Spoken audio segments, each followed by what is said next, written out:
Episode की शुरुआत होती जब वो एम्प्लॉय शान से कहती है कि क्या तुम्हें पता है कि आसाद से शुई का एक्स बॉयफ्रेंड उसको तंग करने के लिए या फिर उसे वापस से मिलने के लिए उसे घर में आ सकता है, तो फिर तुम भला क्या करोगे। तभी उसे कहता है कि अच्छा ऐसा है क्या, तो फिर क्या तुम मुझे बताओगी कि भला तुम्हारे ये सब बताने से क्या मेरी लाइफ में कुछ डिफरेंस आ जाएगा। और हमें तुम्हें एक बार बता दूँ कि अगर आज रात को ये सारी चीज़ें होने भी वाली है तो ये सारी चीज़ें तुम्हारा मैटर या बिजनेस नहीं है, इसलिए ठीक है तुम अपने काम में ध्यान दो। और अगर तुम ज़्यादा मेरे काम में दखल अंदाजी करने का ट्राई करोगी तो तुम्हें पता है ना कि आगे चल के मैं क्या कर सकता हूँ। और वैसे भी तुम्हारा जो स्कोर है जो बाकी शुई के साथ उसके बिहाव में ख़त्म नहीं हुआ है, उस स्कोर को मैं भी सेटल कर सकता हूँ। इसलिए अगर तुम्हें ज़्यादा नाटक नहीं करना और तुम अपने से सलामती चाहती हो तो तुम मुझसे सारी बकवास बातें करना बंद करके आगे ही बढ़ जाओ। और अगर तुम्हें बात समझ में आ गई तो तुम क्या समझ गई। जिस पर भी कंफ्यूज थी कि उसे क्या ही कहे और उसे वापस से शान करके चिल्लाने भी लग जाती है, बट उसकी एक नहीं सुनता और अपने अच्छे से कार में बैठ के वहाँ से आगे ही बढ़ जाता है। अब फिर जब वो ऐसे आगे बढ़ रहा था तब हम देख पा रहे थे कि वो शान तो था बट वो खुद कंफ्यूजन में भी था कि भला उसे मजाक कर रही थी या फिर सेमी शुई का एक्स बॉयफ्रेंड उसे मिलने आ सकता है। और फिर तभी ऐसी सीन चेंज होता है और हम लोग शुई को ही देखते हैं जो कि अपने फ्लाइट से वापस से शान की कंट्री में ही आ रही थी। और वो कहती भी है कि क्योंकि मेरी फ्लाइट डिले हो गई थी तब मुझे यहाँ पे जियांग सिटी में आने में थोड़ा सा टाइम लग गया था। बैठा फिर भी मुझे ऐसा लग रहा है कि क्योंकि अभी शान को भी कुछ काम में जाना था, शायद से वो मुझे पिकअप करने के लिए नहीं आ पाएगा, इसलिए बट उसने थैंकफुली अपने ड्राइवर को पे मुझे पिकअप करने के लिए भेज दिया, जो कि गुड न्यूज़ ही है। और फिर तभी अगले सेकेंड में वो वहाँ पे अपने जगह में पहुँच भी जाती है और वहाँ पे वहाँ पहुँच के कहती भी है कि ये जो होटल है ये शायद से मेरा जो होटल है ये उस होटल के बहुत ज़्यादा पास है जहाँ पे शान रह रहा है और शान के घर से। और हवेल जब थोड़े टाइम में शान का पूरा काम करना कंप्लीट हो जाएगा तब शायद से हम लोग अगले दिन में मिल पाएंगे। तभी वो ड्राइवर से कहता है कि ठीक है मिस शुई, तो फिर अगर आप अच्छे से आपको यहाँ पे आना हो गया हो तो मैं आपके सामान को आपके लगेज को कैरी करके ऊपर ले जा लूँ। वो कहती है कि नहीं, सामान को मैं कैरी कर लूँगी क्योंकि वैसे भी कुछ ज़्यादा भारी नहीं है। वो कहता है कि ठीक है मैम, अगर आप ऐसे करना चाहती हो तो वेल एंड गुड। और फिर जब शुई वहाँ से आगे बढ़ी रही थी तब वो कहता भी है कि ये चीज़ तो बहुत नाइस है कि यहाँ पे आसानी से पहुँच गई और मुझे ज़्यादा दिक्कत भी नहीं हुई। और अभी वेल थैंकफुली मुझे चांस मिल गया है अपने आप को प्रूफ करने का कि मैं एक अच्छा एम्प्लॉय बन सकता हूँ और मैं अपनी गलती को बार बार नहीं दोहराऊंगा। और वो कहता भी है कि ठीक है, जब मिस हुई अपने होटल में पहुंच गई है तो मुझे सारी बातों को डायरेक्टर को भी रिपोर्ट कर देना चाहिए। बट अभी अगले सेकंड उसका नज़र जाता है कि उसके सामने तो शायद से कोई एक थोड़ी ड्रंक हालत में कोई आ रहा था और वो लड़का और कोई नहीं बल्कि शुई का एक्स बॉयफ्रेंड ही था, जिसको देख को कहता भी कि अच्छा तो शुई का एक्स बॉयफ्रेंड भला यहाँ पे क्या कर रहा है। और वो कहते भी कि वैसे इसी के कारण तो सारा मामला हुआ था और सारे लोगों ने मुझे ही दोषी ठहराया था कुछ चैप्टर्स पहले। बैठा ऑलमोस्ट मेरे उस टाइम पे तो जॉब भी चली गई थी बट मैंने कैसे न कैसे करके अपने आप को बचा लिया। बैठा भी देखो ये बास्टर्ड तो वापस से कुछ ना कुछ तमाशा करने के बारे में सोच रहा है। और तभी अगले सेकंड उसके सामने से शुई का एक्स बॉयफ्रेंड उस होटल में आगे भी बढ़ जाता है। वो सोचता भी है कि अब क्या मैं फॉलो करके मैं शुई को बचाने के लिए उनके अपार्टमेंट में जाऊँ, बट अभी उसके याद आता है कि उसके पास उस अपार्टमेंट में जाने का एक्सेस ही नहीं है, इसलिए भी कंफ्यूज था कि भला क्या करे। और वो कहता है कि अब तुम मुझे सारी बातों को डायरेक्टर को बताना ही पड़ेगा।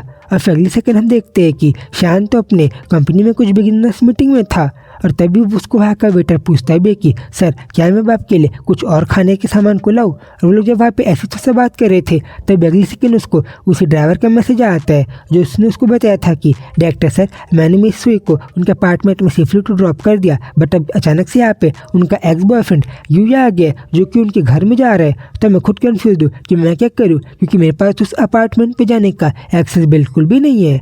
और इस बात को सुन के तो अगले सेकंड हैरान हो गया था और उसे याद आता है कि अभी थोड़े टाइम पहले जो उसकी एक्स एम्प्लॉय ने उससे बात बताई थी कि आज उसका एक्स बॉयफ्रेंड उसे शुई को तंग करने के लिए आ सकता है, तो फिर उसकी सारी बातें सही थी। और अगले सेकंड तो वो बहुत ज़्यादा गुस्से में अपने ड्रिंक को टेबल में ही पटक देता है और आगे चल के अपनी जगह से उठता है ये कहते हुए कि ठीक है तो मुझे कुछ काम आ गया है। बाकी के दूसरे पर्सन भी हैरान थे कि भला अचानक से इनको हो क्या गया। देन तभी वो कहते हैं कि मेरे क्योंकि मुझे कुछ अचानक से पर्सनल कुछ काम आ गए इसलिए मैं 30 मिनट में वापस आ जाऊंगा, तब तक आप लोग इस मीटिंग को होल्ड करके रखो।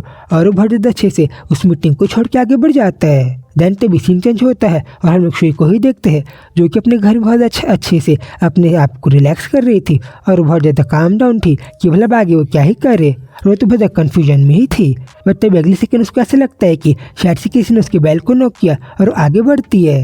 बर्डन फिर अगली सेकंड जैसे वो गेट को खोलती है उसे दिखाई देता है कि ये कि उसकी जान पहचान का नहीं बल्कि उसका एक्स बॉयफ्रेंड यूही था, जिसको देख के तो हैरान थे कि व्हाट भला अचानक से ये कैसे आ गया। और तभी उसे दिखाई भी देता है कि ये कोई ठीक हालत में नहीं है और ये तो थोड़ा सा अजीब लग रहा है। और उसे कहती भी है कि वेल अभी मुझे तुमसे और ज़्यादा बात नहीं करनी है और हमारा सारा मैटर पहले ख़त्म हो गया था, इसलिए ठीक है तुम वापिस जहाँ पे से आए हो तुम वहीं पे चले जाओ वरना मुझे पुलिस को कॉल करना पड़ेगा।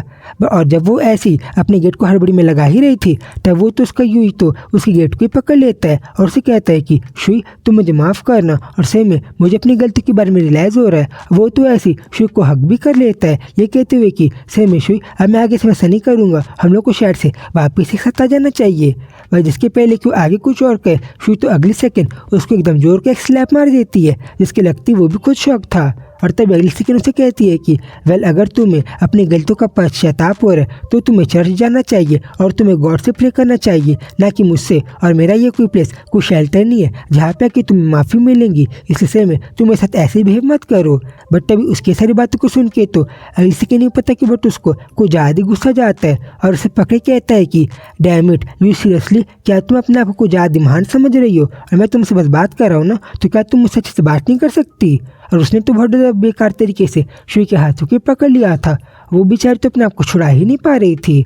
और फिर जिसके पहले कि वो उसके साथ थोड़ा ज़्यादा बदतमीजी करे अगले सेकंड थैंकफुली वहाँ पे शान आ जाता है जो कि उसको अच्छे से गले से पकड़ लेता है। और जिसके पहले कुछ समझ पाए शान तो बहुत अच्छे से उसको एकदम पीछे घसीट के एकदम जोर से नीचे फेंक देता है उसके पूरे गर्दन मार के, जिस पे भी कुछ समझ में नहीं आता। और अगले सेकंड हम देख पाते हैं कि शान ने कितने अच्छे से शुई को बचाते हुए उसको नीचे ही पटक दिया था और उसका एक्स बॉयफ्रेंड यूही तो नीचे ही जमीन में गिर गया था। अभी तभी अगले सेकंड शान से बहुत अच्छे से कहता भी है कि वेल अभी मैं तुम्हें बता दूं कि तुमसे जितना जल्दी हो सके तुम यहाँ से चले जाना चाहिए और अब मैं आगे तुमसे एक कुछ और बात नहीं कहूँगा और मैं तुम्हें एक भी वार्निंग नहीं दूंगा और तुम जल्दी से गेट लॉस्ट हो जाओ। और अगर तुम जल्दी से यहाँ से गेट लॉस्ट नहीं हुए तो तुम्हें पता भी नहीं है कि भले मैं तुम्हारा क्या क्या हल कर सकता हूँ। और फिर तभी शान की इसी अमेजिंग एंट्री के साथ चैप्टर पे खत्म होता है। तो अगर सब आगे स्टोरी में क्या होगा इसी चीज़ को हम नेक्स्ट वीडियो में देखेंगे। तो फिर ठीक है जल्दी ही मिलूंगा मैं आप लोगों से उसी वीडियो में, तब तक के लिए बाय बाय।